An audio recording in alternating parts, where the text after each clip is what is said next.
한국인의 정통 주간신문 일요서울 1383호가 발행됐습니다. 일요서울 TV 시청자 여러분의 많은 관심과 성원 부탁드립니다. 네, 여러분 안녕하십니까? 일요서울신문 장희영의 시사토크 장희영입니다. 저희가 오늘은 좀 특별한 인터뷰로 저희 시간 진행해 볼까 합니다. 이미 뭐 지금 화면에 나오고 계시니까 하시는 분들 많이 계실 텐데, 특히나 이번 국정감사에서 굉장한 맹활약을 하시기도 했고, 무엇보다도 답답한 이 국민들의 마음을 좀 속 시원하게 뚫어주는 듯한 그런 직설적인 내용, 화법 등등으로 또 많은 관심을 받았던 분입니다. 군 출신 국회의원이라는 수식어도 많이 붙고 있는데 얼른 소개해 드리고 말씀 나누겠습니다. 국민의힘 신원식 의원님 모셨습니다. 감사합니다. 네, 함께해 주셔서 반갑습니다.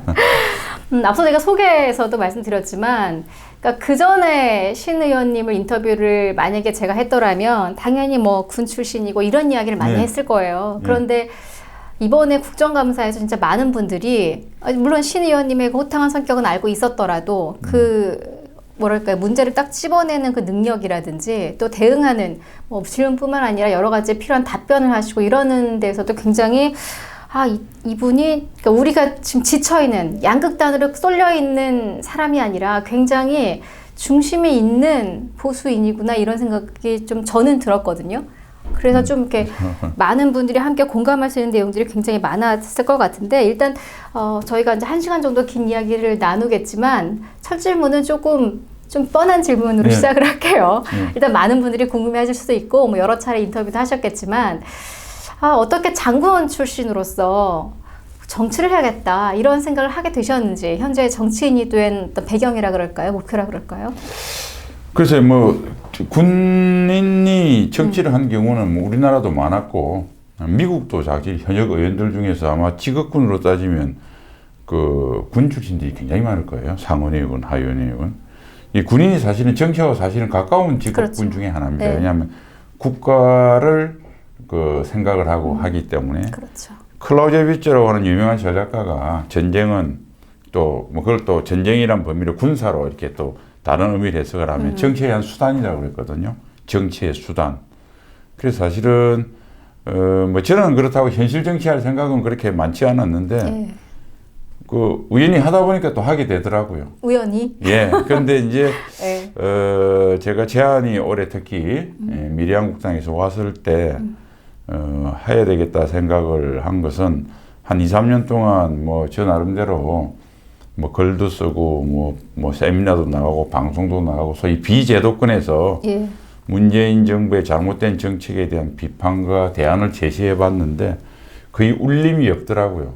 그래서 아무래도 비제도권보다는 제도권이 좀 들어가면 울림이 좀 더 있지 않을까 해서 들어왔는데, 제 능력이 워낙 아까 소개는 잘 해주셨지만 워낙 한계에 있다 보니까 기대했던 만큼 울림이 크지는 않지만은 그래도 비제도권에 있을 때보다는 좀 울림이 있는 것 같아요. 그렇기 때문에 정치를 하게 되었습니다. 그러니까 저를 정치로 불러낸 것은 문재인 대통령이라고 봐요.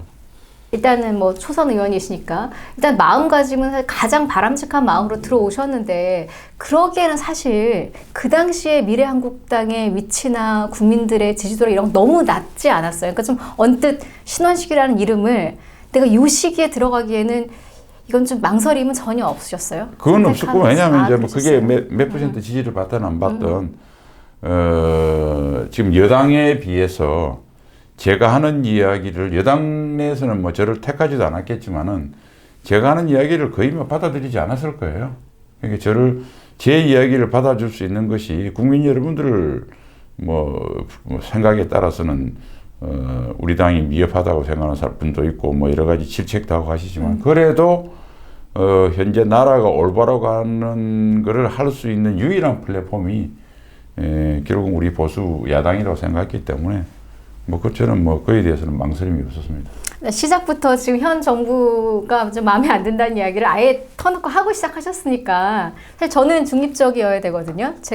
저도 그렇게 생각해요. 저는 이렇게 말씀을 드리면 안 되는 상황이라. 각자의 생각을 이야기하는 거죠. 그렇죠. 일단 그러면 신 의원님을 모셨으니까 신 의원님이 왜 그렇게 생각하는지를 좀 하나하나 여쭤볼게요. 그러니까 최근에 제가 뭐 군사적으로 특히나 전 여성이다 보니까 이제 군대를 다녀오지도 않았고 그렇지만 또 굉장히 전 국민이 관심 있는 부분 중에 하나가 우리 공무원이 뭐 일단 정부 측에서는 뭐 월북을 시도하다가 이런 일이 벌어졌다라고는 했습니다만 어쨌든 북한에 의해서 피살이 되는 사건이 있었습니다. 그리고 국민들 대부분이 뭐 지금 현 정권을 지지하건 지지하지 않건 조금은 아마 좀 의아했던 게 너무나 그 사건이 벌어지고 이게 어떻게 된 일이야 상황 파악도 제대로 안 된 상황에서 월북 이야기를 너무 빨리 꺼내서 가족들도 굉장히 반발을 하고 이랬었잖아요. 게다가 뭐 올해가 6.25 전쟁 발발 70주년이다 뭐 이런 의미 있는 해다 이런 이야기도 있는 상황에 지금 이런 일이 뭐 일단 우리나라 국민이 사망을 하는 건 안타깝지만 또 거기에 따른 정부의 대응 여러 가지에 대해서도 하신 말씀이 좀 많으실 것 같은데요. 이번 사건은 아주 단순한 사건이에요. 첫 번째 북한이 벌인 반인도적인 범죄. 근데 반인도적인 범죄의 흉악성의 급을 따지면 최상이라고 봅니다. 최악질이죠. 왜 그러냐면 뭐 잘 아시겠지만 제네바 합의, 그 제네바 합의에는 우리나라뿐만 아니라 북한도 들어가 있습니다. 거기에는 전시에 비무장 민간인을 살상을 못하게 돼 있어요. 이게 중요한 게 전시라는 겁니다. 전시라고 하는 것은 굉장히 위동적인 상황이고 극한 상황이고 평시에 적용이 안 되는 인권적인 문제에서 약간의 문제가 있는 것도 그 국가의 국가 자위권, 국가 생존권, 공동체의 생존을 위해서 상당히 문을 좀 융통스럽게 열어놓은 상태거든요. 그런데 이걸 평시에 저질렀어요. 그러니까 전시 제네바 협약 위반보다 훨씬 악랄한 거죠. 그 다음에 이제 유엔 경제사회 이사회의 결의에 의해서 우리가 적결 처분 안 하게 돼 있잖아요. 적결 처분했잖아요. 그러니까 저는 이런 이야기를 합니다. 김정은이가 저지른 죄악은 히틀러나 도조 히데키가 전범 재판을 받은 것은 전쟁 범죄예요. 그보다 더 악랄한 범죄예요. 그러니까 북한이 저지른 범죄에 대해서 분노하지 않은 사람은 히틀러에 대해서 분노할 자격이 없는 거예요. 첫 번째 이렇게 최악질 반인도적인 범죄였다. 두 번째 이 반인도적인 범죄가 발생할 것이 예상이 되고 또는 발발하고 난 뒤에 우리 정부는 아무것도 안 했다는 거죠. 세 번째는 그 아무것도 안 한 중심에 문재인 대통령이 있었다는 겁니다. 그래서 월북은 우리가 뭐냐 그러면 그런 반인도적인 범죄를 북한이 저질렀는데 우리 정부가 제대로 된 조치를 하지 않은 면책으로서 적을 들고 나왔다는 의심을 가질 수밖에 없어요. 그러니까 국민들 이렇게 한번 생각해 봅시다. 월북하려는 사람, 국민은 안 구해도 됩니까? 제가 그런 이야기를 어디서 던져요. 그럼 한강 다리 위에 자살하려고 우리 시민이 올라갔다. 당신은 자살하려고 그러니까 당신 의도를 존중해서 뭐 나 안 구할게. 그래 않잖아요. 실종이 되면 왜 실종이 됐는지 여부와 상관없이 구조하게 되어 있습니다. 이거는 유엔 해양법에도 명시가 되어 있고요. 다 우리나라, 북한 다 가입했습니다. 우리 국내법의 해사안전법에도 그렇게 명시가 되어 있고 북한하고 되어 있는 여러 가지 합의에도 다 그게 되어 있어요.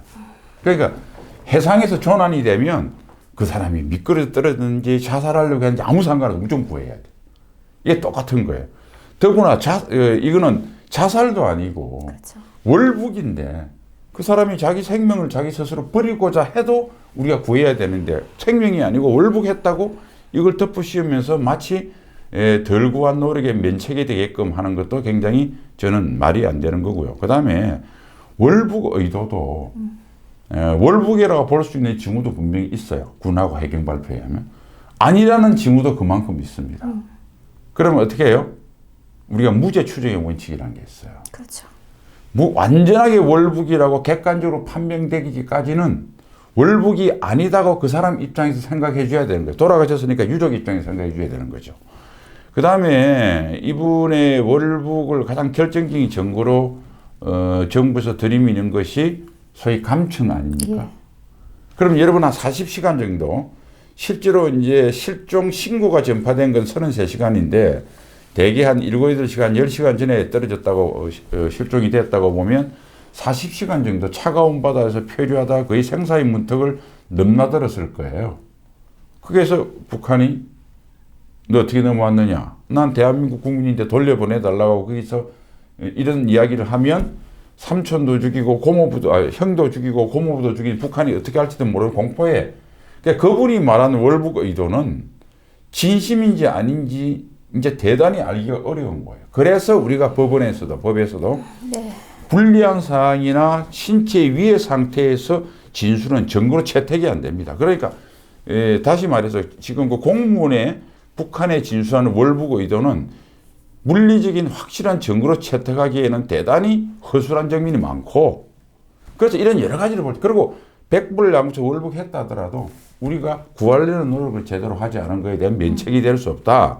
그래서 저는 참 우리 정부가 북한이 원천적으로 반인도적인 범죄를 저지른 것도 괘씸하지만 그 범죄에 대해서 범죄에 벌어질 가능성이 굉장히 높은 상황에서 적극적인 구조 노력을 하지 않았고 돌아가시고 난 뒤는 마치 구조 노력을 하지 않은 것을 월북 프레임으로 만들어서 좀 물타기를 하고 더더구나 북한의 그러한 반인도적인 범죄에 대해서 마치 편을 들고 있는 듯한 모습 그 중심에는 문재인 정부 그 중심에는 모든 우리 국정운영의 중심에 문재인 대통령이 있다는 측면에서 이거는 언젠가 나라가 정상화되면 이 문제는 반드시 다시 한번 국가란 무엇인가 국민이란 무엇인가라는 측면에서 반드시 되짚어봐야 될 중대한 사건이라고 봅니다. 저는 정치인들이 막 뭐를 하건 제가 막 흥분되지는 않는데 이렇게 정치인이 아닌 국민들이 이렇게 희생을 당하거나 이런 일이 터지면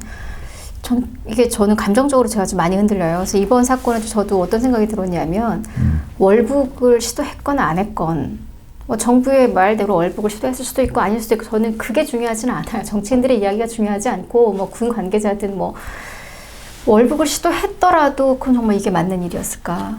저도 그 생각을 누구나 아마 할 거거든요. 그러니까 무언가 조금은 이렇게 책임 회피성으로 어떤 이야기를 좀 하고자 했을지라도 저는 그 얘기가 조금 그 사람 월북 시도한 사람이야라는 것은 사실은 북에서 이 사람을 사살했느냐 뭐 이렇게 부를 뭐 했느냐 좀 잔인한 얘기지만 이런 것과는 다른 이야기라는 생각이 들었어요. 근데 북에서 사과했다 또 이 부분을 또 굉장히 정부에서는 강조를 했잖아요. 그러니까 참 이게 본질적인 질문을 국민들 이렇게 한번 해보시죠. 우리 국민이 비무장 상태 굉장히 생사의 문턱은 어려운 상황입니다. 누가 총으로 쏴주겠다. 뭐 시신 소각은 제외합시다. 총으로 쏴주겠다. 그 어떤 범죄입니까? 아니 우리가 광주 민주화 운동에 대해서 지금까지 계속 하는 것들이 그런 문제 아닙니까? 그거는 그런 행위를 한 주체와 상관없이 이것은 우리나라뿐만 아니라 인류의 공통적인 가치예요. 비무장 민간인을 사살하는 것 자체는 인류의 모든 국제법의 최상위에 있는 가장 중요한 겁니다. 그런데 북한만 용서가 됩니까? 죽여놓고 미안하다 그러면 북한만 용서받을 수 있으면 아니 왜 전범재판을 왜 했어요? 뉘렌베르크 전범재판을 왜 하고 동경 전범재판을 왜 했습니까? 도조히데키가 죄송합니다 한마디 했으면 다 풀어줘야죠. 왜 김정은만 인류의 보편적인 가치를 훼손시킨데도 면책을 줘야 된다고 생각하는 것인지 제가 우리 그 문재인 정부에게 이야기하고 싶은 것은 우리가 인류의 보편한 가치보다 상회하는 남북관계는 존재하지 않고요. 그보다 더 상회한 전략이라는 게 없습니다. 그래서 이런 본질적인 것에 대해서 지금 헛소리를 하고 있는 거예요. 쉽게 말해서. 게다가 사람이 먼저다라는 굉장히 강력한 메시지로 탄생한 정부잖아요. 월북이든 뭐든 이게 뭐 중요하겠습니까? 사실 사람이 먼저이죠. 사람 이야기를 좀 중심적으로 하는 게 맞지 않았나는 생각은 아마 많은 국민들이 하실 것 같고 그럼에도 불구하고 북한은 뭐 그때는 뭐 사과했다고 넘어갔다 치고 계속해서 북한의 어떤 이런 무력적인 이런 태도는 수그러들지 않고 있는 분위기거든요. 우리나라에서 아무리 그렇게 우호적으로 대하고 그런 엄청난 일도 그냥 이렇게 넘어가고 이렇게 있습니다만 여기에 대해서 북한에서 그렇다고 우리나라를 배려하고 있느냐 또 이 부분을 보면 글쎄요라는 답이 많이 나오고 있는 게 현재 또 북한의 태도예요. 그러니까 이 상호작용은 뭐 어떻게, 그러니까 사실 정부가 이렇게 하고 있는 것에 대해서 이해를 굳이 하려면, 아, 그래, 그래도 북한이랑 잘 지내야 되니까. 그러니까 통일도 해야 되고, 이산가족들도 빨리 만나게 해야 되고, 그러니까 아마 우리 정부에서 이렇게 조금 우호적으로 하는 걸 거야 라고 이해를 하려고 해도 북한의 태도가 변하지 않는 것 같거든요. 저만 느낄까요? 아니요, 북한 태도는 변하지 않았죠. 그러니까 우리가 뭐 남북 관계 오랫동안 보면 북한이 긴장을 조성하게 되면 우리가 특정 양보를 합니다. 그럼 또 일정 부분 북한이 좀 조용해요. 또 새로운 요구를 해요. 그럼 또 들어줘요. 이게 반복이거든요. 제가 뭐 어느 글을 내서도 그걸 쓴 적이 있는데 이제 이번에는 다르다. 케네스 로코프라고 하는 하버드대 교수가 한 800년 동안 금융위기, 소위 경제위기를 쭉 봤는데 왜 꼭 같은 경로를 통해서 버블이 터지고 금융위기가 와서 금융위기에 이은 실물 경제위기로 가서 나라가 모라토리움이 되는 과정을 보면 꼭 같답니다. 이번에는 다르다. 우리는 다르다. 북한은 다르지 않습니다. 문재인 정부가 종전선언 비슷한 그런 선언을 한다고 해서 비핵화 되는 것도 아니고요. 그보다 훨씬 실질적인 조치인 뭐 한반도 비핵화 공동선언, 9.19 공동성명 다 해도 그때뿐입니다. 그러니까 내가 하면 신통력이 있다고 하는 착각에 벗어나야 돼요. 그러니까 이번에도 똑같다라고 생각하고 접근하면 이번엔 다른 결과를 낼 수 있는데 이번에는 다를 것이다. 내가 하면 다를 것이라는 생각을 가지고는 늘 똑같은 결과를 내는 이 소위 함정에 빠져 있는 거거든요. 북한은 변하지 않습니다. 변할 수가 없습니다. 왜냐하면 왜요? 북한이 왜 변할 수 없냐고 그러면 우리가 2018년도 한창 판문점 선언하고 싱가포르에 공동 선언할 때 북한이 어떤 분들이 TV 나와서 중국이나 베트남식 개혁 개방 이야기를 하더라고요. 그래서 제가 그거는 굉장히 비현실적인 이야기다. 이 이야기. 왜 하냐면 북한의 3대 세습, 소위 세습 왕조 체제가 변하지 않으면 개혁 개방을 할 수가 없어요. 예를 들어서 지금 시진핑이 중국이 좀 길게 집권하려고 하긴 하지만 그래도 임기가 정해져 있잖아요. 임기가 정해져서 주기적으로 정권을 교체를 하는 나라는 우리처럼 선거에 의해서 하거나 아니면 중국, 베트남식으로 공산당 내에서 어떤 회의를 통해서 하거나 이런 데는 어차피 임기가 정해져 있으니까 그렇죠. 내 정권을 더 지속시킬 방법이 없습니다. 그런데 왕조체제는 국민의 삶과 내 정권의 지속이 충돌할 경우는 자기의 정권 연장을 택해요. 그러니까 김정은은 자기가 천수를 다해서 권력을 누릴 수 있고 아들한테 권력을 건네줄 수도 있는 가능성이 있기 때문에 정권이 우선해요. 그러면 개혁 개방이라고 하는 것이 과연 자기가 정권을 유지하는 데 도움이 되느냐? 그다음에 인민들에게 삶을 풍족하게 시키기에 도움이 되느냐? 아닙니다. 그러니까 인민의 삶이 너무 피폐해져서 자기가 정권 유지에 방해가 되면 인민의 생활에 신경을 쓰겠지만 인민의 생활을 또 향상을 시키는 것이 자기 정권에 도움이 안 되면 반대로 하게 되어 있는 겁니다. 그러니까 북한은 3대 세습이라는 이제 왕조 체제가 변하지 않는 이상 북한은 변할 수가 없어요. 개혁개방자 공산주의가 두 가지 길을 걸었는데요. 개혁개방이나 이런 걸 너무 늦게 해서 망한 게 소련이고 하여튼 소련 동구권은 어쨌든 늦거나 적기에 개혁개방을 못해서 망했고 개혁개방을 그래도 해서 존속하고 있는 나라가 이제 소위 중국 모델, 베트남 모델인데 그 사람 첫 번째 뭐냐면 정치개혁을 합니다. 중국 같은 경우에는 덩소평이 종신이라고 하는 이걸 없애고 임기를 줍니다. 5년 두면 10년을 뒀고요. 그 다음에 이제 베트남은 좀 틀려요. 베트남은 아예 그렇게 호지민 자체가 자기가 권력을 종신할 생각도 없었고 그 양반은 현실 권력에 대한 것은 굉장히 초탈한 분이에요. 그래서 아예 집단지도 체제로 베트남은 출발했고 중국은 덩소평 개혁으로 집단지도 체제가 되고 임기가 되는 겁니다. 그러니까 개혁이 어차피 내가 5년 10년 후에 관두는데 내가 1000년 만년 할 것도 아닌데 내가 이렇게 무리를 해서 이렇게 되는 거예요. 근데 북한이 그게 안 되면 안 되는 거예요. 그다음에 아까 이제 이 소위 우리가 잘못된 담론이 보수층 미국의 적대시정적 때문에 한반도가 된 게 아니고요. 북한의 3,000여의 6.25 전쟁 이후에 3,000여의 도발이 있었는데 이게 문재인 정부는 마치 남북 간의 무슨 우발적인 충돌인 것처럼 9.19 남북 군사합의서도 그렇게 되어 있는데 사실은 그게 아니고요.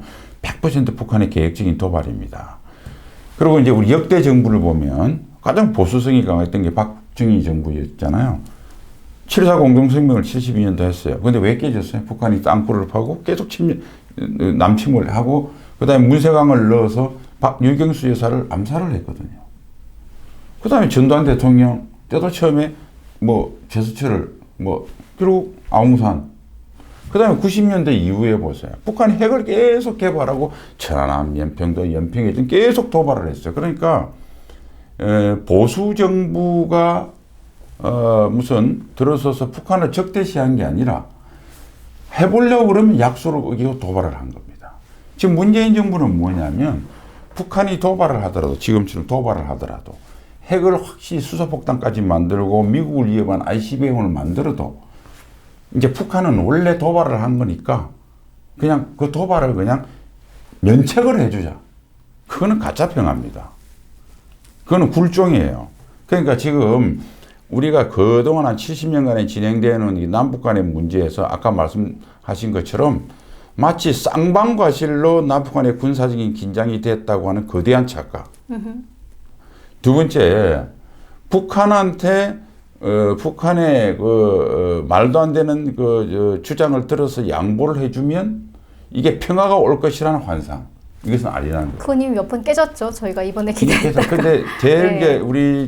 제가 그런 우리 국민들이 참 현명한 것 같기도 한데 한편으로 보면 굉장히 어리석은 것이 북한이 하는 이 평화 마술쇼는 지금 몇십 번째 계속됩니다. 그런데 그 마술쇼가 더 발수록 마술이라도 좀 수준 높아야 되는데 더 마술의 질이 떨어져요. 그런데 계속 북한이 무대에 올라서 마술을 올리면 우리는 신상이라고 감동을 먹어줘요. 그러니까 관객이 어리석으니까 관객의 수준이 낮으니까 북한은 그 쇼마저 개선시킬 노력을 안 합니다. 제가 대표적인 게 하나만 드릴게요. 2005년 9월 19일 날 9.19 공동성명이라는 게 있었어요. 그거는 남북한뿐만 아니라 예. 육자회담에서 예. 북한의 비핵화라는 원칙을 딱 정했습니다. 네. 이게 어떻게 정했냐면 그때도 아쉽다는 게 많았는데 그 전문에 보면 이렇게 되어 있어요. 북한은 모든 핵무기와 핵 계획, 핵 프로그램을 폐기한다. 두 번째, 미국은 북한을 침략하거나 공격하지 않는다. 세 번째, 대한민국은 핵무기를 생산하거나 배치하거나 핵물질을 생산하지 않는다는 한반도 비핵화 공동선언을 딱 명시를 했어요. 그 약속을 딱 한 겁니다. 그런데 이 2018년도에 4.27 판문점 선언을 보면 북한이 비핵화 하나도 없어요. 한반도 앞에 계속 남북한이 잘 지낸다 이런 소리를 하고 마지막에 한반도 비핵화를 위해서 노력한다 이렇게 됐어요. 각자의 역할을. 그런데 그 한반도 비핵화 정의는 2016년 북한이 정부 성명으로 주한미군 출수 및 한미동맹 해체를 한반도 비핵화라고 그랬거든요. 그러니까 그렇게 미군들이 다 빼고 나면 그때 우리가 핵을 한번 내려놓을지를 고민하겠다 이런 소리예요. 많이 입장이 아니 그러니까 2005년도하고 2018년 13년 후에 나온 판문점 쇼는 2005년 9.19 쇼에 비해서 마술 쇼에 비해서 훨씬 주급했어요. 그런데 이것이 역사상 가장 감동적인 예술이라고 우리 국민들이 박수를 치고 제가 그때 신문에 발표된 인터뷰를 받아서 이런 비슷한 이야기 했는데 안 실렸더라고. 그러니까 이제 이거는 이제 우리 국민들이 현실적으로 직시할 수밖에 없어요. 신문은 실어주실 거예요? 요거를 우리가 북한의 버릇을 고치고 북한을 바꾸려고 그러면 저는 그렇게 생각해요. 북한에 대해서 잘못한 거에 대해서 확실한 우리가 응징할 수 있는 의지와 능력이 있다는 걸 보여줬을 때만이 북한의 유의미한 걸 얻었어요. 그게 됐겠지. 예를 들면 2015년? 예를 들어서 이번에 문재인 정부가 북에서 이렇게 우리 남쪽 분 공무원분을 피살하고 이랬음에도 불구하고 보였던 행동. 예를 들어 신 의원님이 정치 지도자라면 어떻게 하셨을 것 같으세요? 이건 물리적으로 지금 군사적으로 문제를 풀기는 어려운 문제예요. 그러나 여기에 제기할 수 있는 것은 우리가 적극적으로 제기해서 유엔에서 이것은 유엔 저는 안보리에 결의를 해야 된다고 봐요. 그래 ICC 제소, 국제형사재판소 우리끼리 제소를 이렇게 하면 끝날 일이 아니라 당연하죠. 이건 왜냐하면 국제 문제를 얼마든지 가져간다. 전 세계 공감을 얻을 수가 있는 것이 그럼요. 예, 민간인이 민간인 피살됐는데, 비무장 예. 민간인에 대해서 참혹하게 살해를 저렇게 하고 그 사람이 전혀 북한이 이야기하는 게 성립이 안 되는 것이 아니, 바다에서 부유물을 의지한 사람이 어디를 도주하겠습니까? 도주할 우려도 없고 그 사람이 위해를 가할 수 있는 능력의 그렇죠. 태세가 네. 전혀 없기 때문에 이거는 완전하게 저항 능력을 완전히 상실한 사람을 쏴 죽인 거예요. 이건 당연히 안보리 결의를 기초로 해가지고 국제형사재판소에 또 제소를 해야 됩니다. 그게 국가의 역할이지. 우리가 예를 들어서 어떤 우리 국민이 위해를 당했다고 그러면 국내에서는 우리가 물리력이 있죠. 경찰력과 군이라고 하는 물리력이 있으니까 그거로 법을 세우겠지만은 북한에 대해서 군사력으로 이거를 하기에는 그거는 너무 무리한 방법이에요. 전쟁. 야당에서 이런 이야기를 하신 적이 있어요? 정부 말 내에서? 엄청 하겠죠. 하고 그 우리가 특위를 만들어서 그 부모하고 해서 유엔에서 우리가 제소를 해서 유엔에서 그 인권 문제에서 지금 문제를 제기한 거 아닙니까? 우리 그러니까 당에서 야당이 제기했어요. 지금 그 문제를 이야기했을 때 정부 여당이나 그 대통령은 어떤 답을 하셨어요? 대답이 없죠. 대답이 없고 공식적으로는 못하지만 제가 뭐 KBS 토론 프로도 나가보고 또 기타 또 통일부 장관이야 이런 분들이 국감에서 하시는 말씀 들어보면 이제 하도 비판받는 요새는 좀 들어갔는데 처음에는 이걸 기회로 북한이 저런 사과가 담긴 내용을 보냈으니까 이번을 계기로 해서 남북관계 기회로 삼아야 된다. 뭐 이런 이야기들 공공연하게 하더라고요. 그래서 제가 KBS 프로 나와서 저쪽에 여당 쪽 패널이 그 말씀을 하시길래 아니 그 모 교수님 그 돌아가신 분이 당신 동생이나 당신 형제 같아도 그런 소리 하겠느냐. 아 우리 형님 잘 돌아가셨다. 우리 동생 잘 돌아가셨다. 이 얼마나 우리 동생이 남북관계를 위한 계기로 만들 거냐. 그렇게 이야기할 거냐니까 말을 못 하더라고요. 그러니까 지금 뭐가 중요한 건지 뭐가 선인지 뭐가 우선해야 되는지 이 대한민국이 가치를 상실했어요. 북한이 최근에 그 조선노동당 기념 열병식에서 뭐 ICBM이니 뭐 SLBM이 이런 투발 수단을 노골적으로 공개를 했거든요. 이랬다면 역시도 신 의원님이 정치 지도자였다면 어떤 식으로 대응을 좀 하셨겠습니까? 이런 태도에 대해서. 이제 북한은 이제 핵 문제인데요. 우선 북한의 핵 능력의 현주소에 대해서 정확하게 뭐 관련 부서에 보고를 받고 그걸 국민한테 알려야 됩니다. 그럼 현재까지 드러나는 핵 능력은 아주 뭐 간단하게 이야기하면 핵무기라는 것은 앞에 달려있는 핵탄두, 핵폭탄과 투발수단의 미사일의 결합이니까 북한의 핵무기를 만드는 질은 수소폭탄을 만들 수 있도록 최고도로 질적 능력은 확보가 되어 있어요. 양은 지금 대략 한 60여 개라고 그러고 매년 한 5 내지 10개가 늘어난다고 되게 이제 전문 연구기관이 그래요. 그러니까 앞으로 계속 늘어나겠죠. 그다음 미사일은 멀리 얼마나 원하는 거리 보낼 수 있느냐. 이거는 북한이 완성을 했습니다. 그래서 높이 올라가서 이제 기술적으로 대기권 재진입해서 그 열을 견딜 수 있고 하는 것, 그건 아직 검증이 덜 됐어요. 그다음 SLBM이라고 잠수함에서 쏘는 거, 미사일은 다 됐는데 그 SLBM이란 큰 미사일을 안정적으로 싣고 다닐 수 있는 대형 잠수함 문제가 좀 남아있고, 그래서 한 두세 가지 정도가 북한이 앞으로 더 개발해야 될 과정에 있지만은 뭐 거의 대부분 완성이 됐다. 그 다음에 이게 전부 다 미국을 기준으로 하는 거. 대한민국을 위협하는 거는 100% 갖고 있다. 충분한 양을 갖고 있다. 자, 북한의 핵위협은 이제 현실이 되어 있습니다. 자, 북한의 핵위협을 소위 해소시키는 건 세 가지죠. 북한의 핵을 아예 없애도록, 폐기하도록 만드는 것. 이걸 북한 비핵화라고 그래요. 요거는 외교부가 주축이 될 수밖에 없어요. 그러니까 국제와 같이, 국제사회와 같이 북한 비핵화가 있고, 그 다음에 요거는 외교부 장관이 이제 아까 말한 대로 통일부 장관도 조력자가 될 것이고, 그 다음에 북한의 비핵화는 외교적인 협상은 협상대로 하면서 북한의 비핵화가 실패했다는 전제 하에서 이미 핵 능력을 갖고 있으니까 핵무장을 전제로 해서 우리가 대응 능력을 갖춰야 되잖아요. 자, 이것은 북한이 핵을 사용하지 못하도록 해야 됩니다. 그렇죠. 핵을 갖고 있더라도 억제라고 그러는데, 요거는 군사적인 문제뿐만 아니라 정치, 외교, 경제 모든 옵션을 풀동원해야 돼요.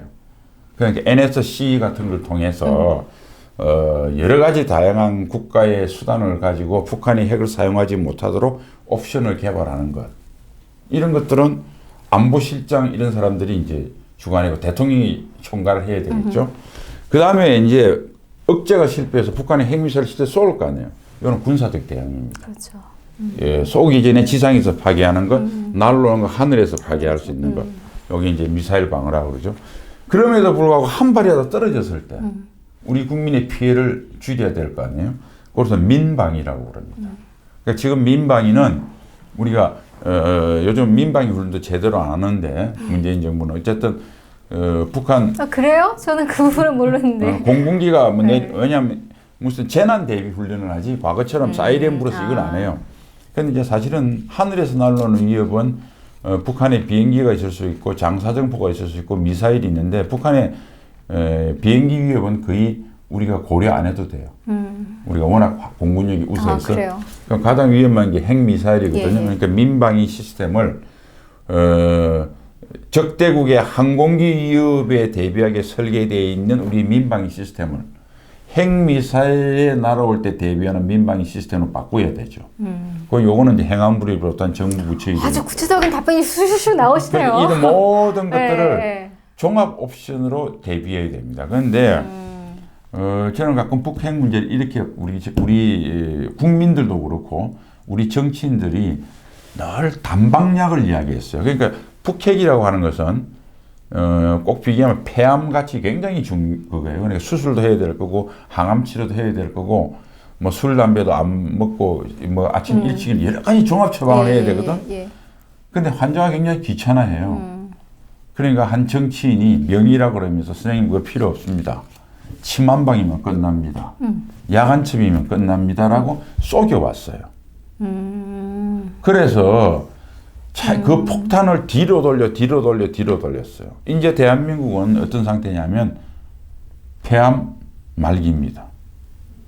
이제는 들어누워서 찍고 수술 제거하고 어마어마하게 고통스러운 항암 치료도 해야 되고요.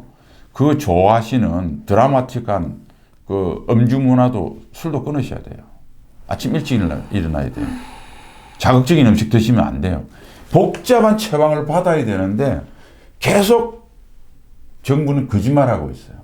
북한이 참아주고 뭐 주면 핵을 내려놓을 거다. 핵 절대 안 내려놓습니다. 그래서 이제는 더 이상 그 폭탄 돌리기의 마지막 국면이기 때문에 더 이상 나갈 수가 없거든요.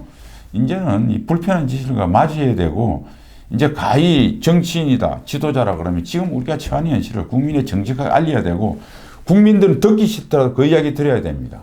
이게 국민들 책임도 있어요. 왜냐하면 이렇게 좀 겁나는 이야기하고 불편한 이야기를 하면 안 믿거든. 옆에서 누가 사기꾼 같은 사람이 와서 그걸 필요 없어요. 그냥 여기 가서 약 한 첩 먹으면 나아요. 이런 말 듣거든. 이제는 그런 말 들으시면 안 돼요. 원래 심리학적으로도 좀 너무 큰 두려움은 회피하는 게 사람의 본성이라 그러잖아요. 그러니까 아마도 낙천주의는 공포로부터 비롯됩니다. 이는 그렇죠. 오스카 와일드의 도리안 그레이 초상에 나오는 한 구절인데요. 우리가 괜찮겠지 뭐 내가 죽겠나 안 죽겠지. 우리 회사 내일 분명히 부도 날 것 같은데 저녁 때 술 한잔 먹으면서 내일 뭐 누가 갑자기 좋은 투자자가 돈 갖고 올 거야. 순 안 옵니다. 그러니까 낙천주의는 진짜 낙천주의는 뭐냐면 저는 그걸 가짜 낙천주의라고 부르는데 공포로 인해서 현실을 회피하는 낙천주의는 가짜 낙천주의고요. 진짜 낙천주의는 그 문제를 정확하게 보고 고통스러운 해결 과정을 거쳐서 진짜 해결됐을 때 느끼는 충일감. 이게 진짜 낙천주의인데 대한민국은 한 30년 동안 가짜 낙천주의를 주고받으면서 지내왔던 거죠.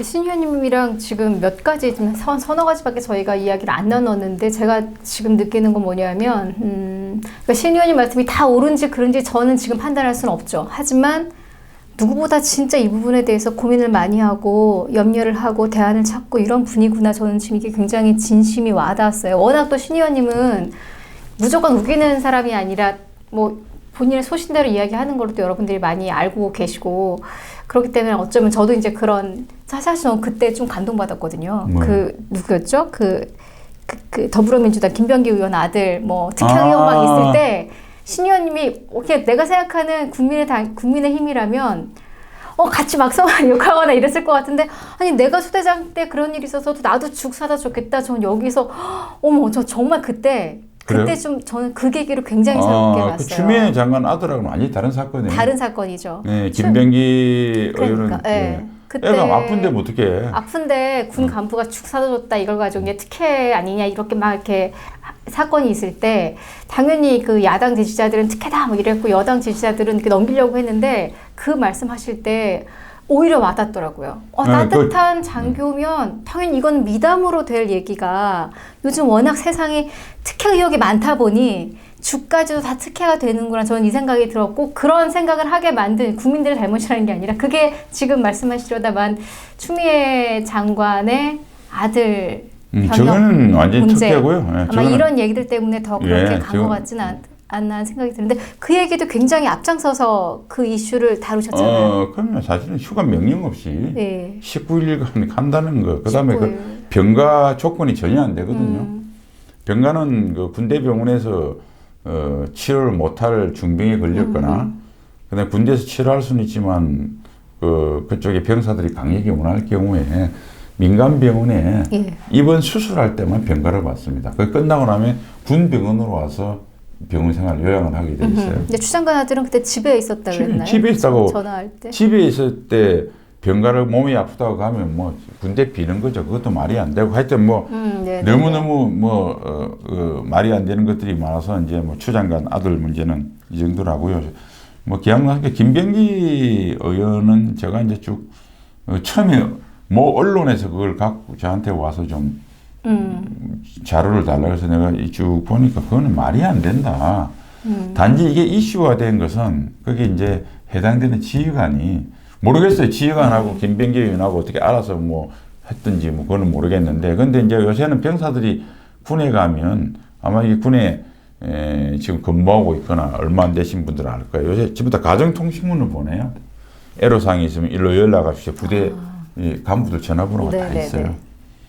근데 이제 예를 들면 그 단장이 이제 그 비행단장이 준장 완스타인데 이분들이 밑에 뭐 부하들 계통으로 보고받을 수도 있고 외부에서 받을 수 있고 채널이 많잖아요. 받았으면 제가 봐서 그거는 조금 미스가 있어요. 직장하고 똑같아. 제가 예를 들면 아주 병사가 우연히 그런 굉장히 밥을 제대로 못 먹고 그다음에 군대에서 개만이 위해서 죽을 끓여줄 수 없는데 여러 가지 애로사항이 있다 그러면 그걸 위해서 바로 대대장이나 쭉 직시를 하면 부대가 와글와글 합니다. 야, 쟤 누구누구 백으로 말이야. 장군님이 지시했다 이러면 굉장히 이게 문제가 복잡해져요. 그런 의도가 아닌데 회사도 마찬가지다. 말단 그렇죠. 신입 왔는데 위에 오나가 해서 막 밑으로 지시 오면 야, 너 사장님하고 어떤 관계야 피곤하거든요. 그렇죠. 그런 것들은 주임원사나 다른 계통으로 그렇죠. 목사님이나 불러서 아니 내가 어디 들어보니까 어느 쪽에 있던데 그쪽에 무슨 담당하는 뭐 소대장이나 초급 간부 있을 거 아니에요? 혹시 물어보고 걔도 한번 봐서 진짜 현장에서 어떤 어려움이 느끼는지 파악을 해서 필요한 거 있으면 좀 목사님 조치 좀 해주세요. 조용히 그렇게 하는 거지. 그것을 대대장하고 쭉쭉쭉 내려가니까 이제 이게 그렇죠, 밑에 같이 있는 동료 병사들은 화가 난단 말이에요. 그럼요. 예. 똑같은 그리고 그게 특혜였을 수도 있어요. 저 말은 특혜다 아니다가를 떠나서 되게 이제 그럴 때 정치인들은 야 이거 하나 거리 잘 걸렸다 이렇게 막 이렇게 공격거리 잘 걸렸다 이렇게 할 수 있는 기회로 잡을 수 있는 그럼 정치인들의 이제 그쪽에서 아마 그 내부에서 네. 그 문제에 관해서 갈등이 있었던 것 같아요. 그런 사람들이 제보를 하다 보니까 그랬는데 그래서 저는 뭐 이제 김병기 의원을 편을 든다 안 든다가 문제가 아니고 그렇죠. 네. 이제 이렇게 이제 우리 군에서 말하는 게 지휘 통솔이라는 게 있습니다. 지휘는 뭐냐면 가지고 있는 법적 권한으로 임무 수행을 위해서 하는 걸 지휘라고 그러고요. 통솔은 인간적인 감화를 시켜서 따라오게 만드는 거예요. 그런데 군대는 특히 직업으로 가지고 있는 우리 소위 장교나 부사관 같은 분은 지휘의 폭이 굉장히 많아요. 왜냐하면 자기 직업이니까 자기가 열심히 해서 좋은 평가를 못 받으면 진급도 안 되고 빨리 나가야 되잖아요. 그런데 의무복무하는 병사는 사실은 법적으로 그 사람들을 크게 잘못하지 않는 이상 통솔이 중요해요. 예. 그러니까 부하들이 어려울 때 평소에 이제 훈련 받을 때는 호랑이처럼 엄하게 하죠. 그러나 저녁에 잘 때는 머리도 만져보고 너 잘 씻었냐 그러고 너 몸에 이렇게 냄새가 나냐 그러면 소대장 여기 와서 예를 들어 세탁을 못하는 모양인데 내일 훈련은 내일은 좀 줄여서라도 때를 벗기고 목욕을 시키라든지 말고 다 그렇게 해서 병사들이 누웠을 때 아이고 뭐 아침에 일어나면 호랑이 같은 우리 중대장님이 정말 저녁 때는 우리 아버지 어머니처럼 따뜻하구나. 그래야 이게 군대가 고륙진으로 유지가 되는 거거든요. 그러니까 저는 죽 사주는 거 가지고 이렇게 문제가 되면 제가 그날 질문한 것도 걱정이 그거예요. 야 이제는 모든 걸 원리 원칙으로 해서 그 얘가 예를 들어서 아파서 병가 받거나 해서 집에 휴가 가는 거 아니면 야 그 뭐 특혜로 왜 죽을 끓여주냐. 밥을 똑같이 밥 먹지. 밥 못 먹는 건 지사정이고 이러면 안 된다는 거예요.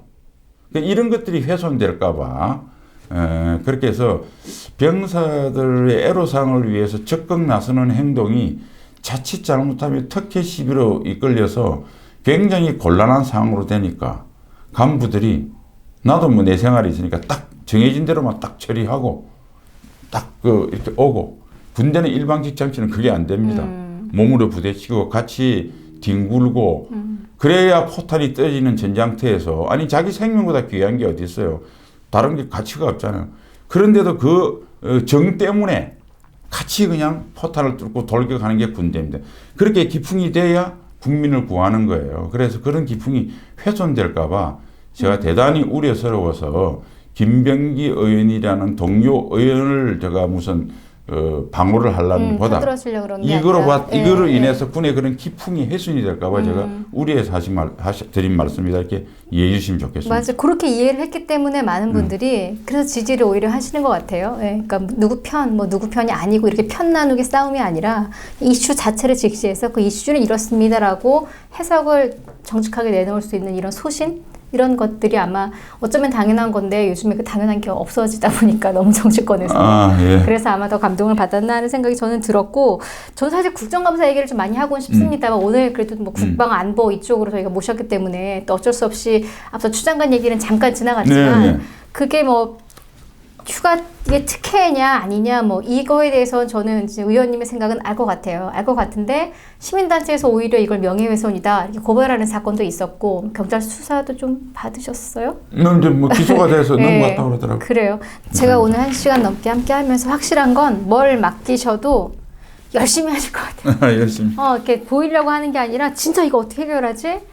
이거는 뭐 감히 제가 1시간 이야기한 걸로 뭐 평가하는 거는 좀 부족할 수 있겠습니다만 좀 많이 그런 게 느껴졌던 시간이었고 아마 감사합니다. 시청자분들도 그런 부분 많이 공감할 수 하시지 않았을까 하는 생각이 듭니다. 진짜 귀한 시간이죠. 국민들을 위해서 써야 될 시간도 이렇게 인터뷰로 국민들에게 메시지를 전하라고 오셨습니다만 또 이렇게 먼 길까지 와주시고 시간 내주셔서 정말 감사드리고 좋은 말씀 해주신 거 그대로 국정에 잘 반영해서 좋은 나라 만드는 데 또 힘이 되셨으면 좋겠습니다. 감사합니다. 네, 열심히 하겠습니다. 예, 오늘 국민의힘 신원식 의원과 함께한 대담 시간은 이렇게 마무리하겠습니다. 장혜영의 시사토크 또 다음 시간에 다시 찾아뵙겠습니다. 감사합니다.